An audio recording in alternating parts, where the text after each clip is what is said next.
Monday of the Holy Week reflection.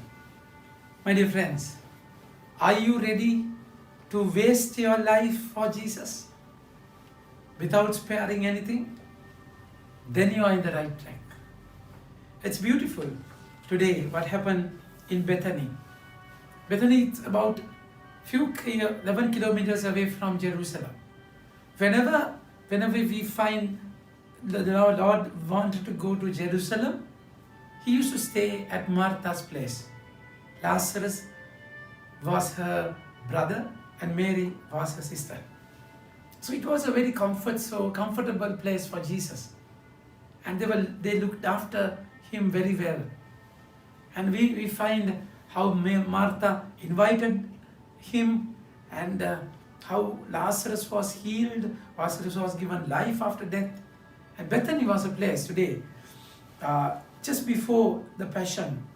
The Lord is there in Bethany.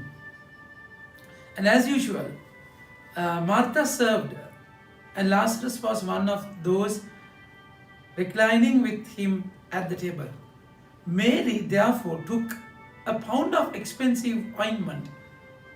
Now remember the structure of the houses that time. So there were areas for men and for women. So that discrimination was so strong. Normally women cannot go to the place where the men lived. So the living room was purposely for the men. Jesus, the disciples and Lazarus was there. They were there. So for Mary to go there is a bold step. People can look down upon her, criticize her, condemn her, look differently. And yet she did not care at all. She fell in love with the Lord. Once you fall in love with Him, my dear friends, so all the other factors does not matter. She just goes there. Mary therefore took a pound of expensive ointment. That's exactly why I asked, are you ready to waste your life for the Lord? Waste it for the Lord. Of course, in the eyes of the world, it is waste. You waste your time in prayer. You waste your time in charity. You waste your money helping poor. The world is a sense of view. You gather stingily, then only you will. That's the mind of the world. So that's exactly why when Judas Iscariot, the one of his disciple, he who was about to betray him, said, "Oh, he's going away from the Lord. Oh, he has different agendas. So he does not feel him. He does not fall in love with him. He's a little deviated because he's about to betray him." So plans are already executed. They have planned it. And he said, "Why was this ointment not sold for 300 denarii and given to the poor?" So 300 denarii is a huge money, my dear friends. Now he sold Jesus for 30 coins, isn't it? So silver coins. So imagine the mind of Judas here. And he does not feel the power, the love that she had for the Lord. She simply wasted it for the Lord without any hesitation. Then the Lord said, He said this not because He cared about the poor, but because He was a thief. And having charge of the money bag, He used to help Himself to what was put into it. For what He was helping, my dear friends? Why He helped Himself? Jesus looked after them all. So He had different agendas. He has different plans. And He has a life hidden without opening to the Lord. So that's dangerous, isn't it? Jesus said, leave her alone, so that she might keep it for the day of my burial. For the poor you always have with you, but you do not always have me, because he's going to die. So he said, don't disturb, leave her alone. How Jesus stood by her. My dear friends, it's important that you give your life like that, without sparing anything. Just give your life to him. Are you ready? So the Lord wasted his life. So that's how, my dear friends, the first reading beautifully says about the chosen person. Behold my servant, whom I uphold, my chosen, in whom my soul delights. And this is a chosen person. And he feels the love. That's exactly why you are ready to waste your life for the Lord. And the way he deals with you is amazing.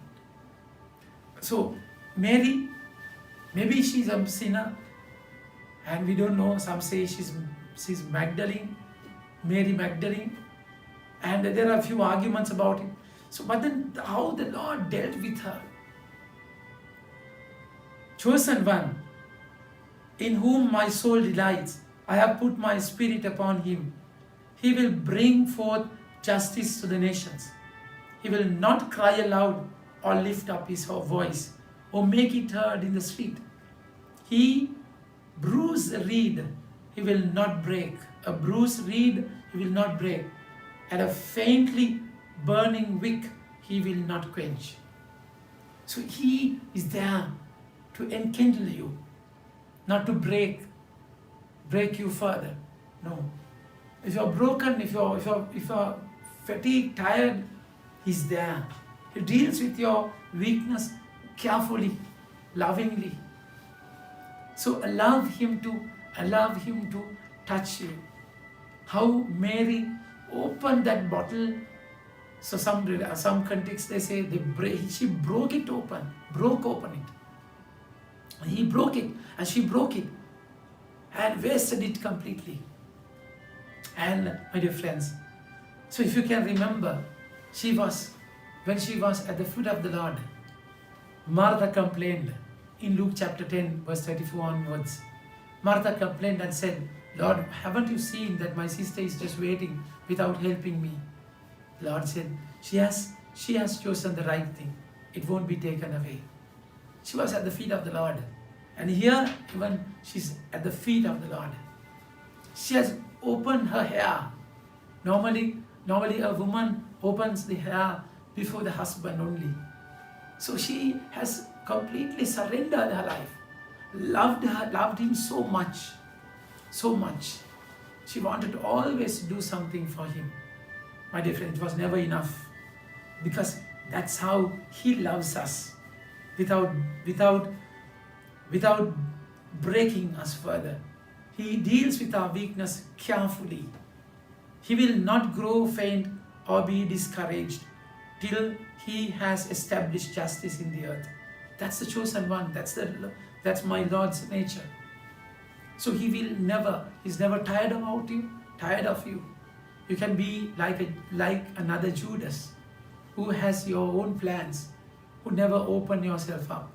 Now it's high time that you fall at his feet and open up yourself completely. Accept your weakness before him. He will deal with you carefully, lovingly, patiently. That one day you have to leave all the defense mechanisms, leave all your strategies, plans, surrender before him completely. I will give you as a covenant for the people, a light for the nation. Open the eyes that are blind and bring out the prisoners from the dungeon, from the prison, those who sit in darkness. So this is the calling.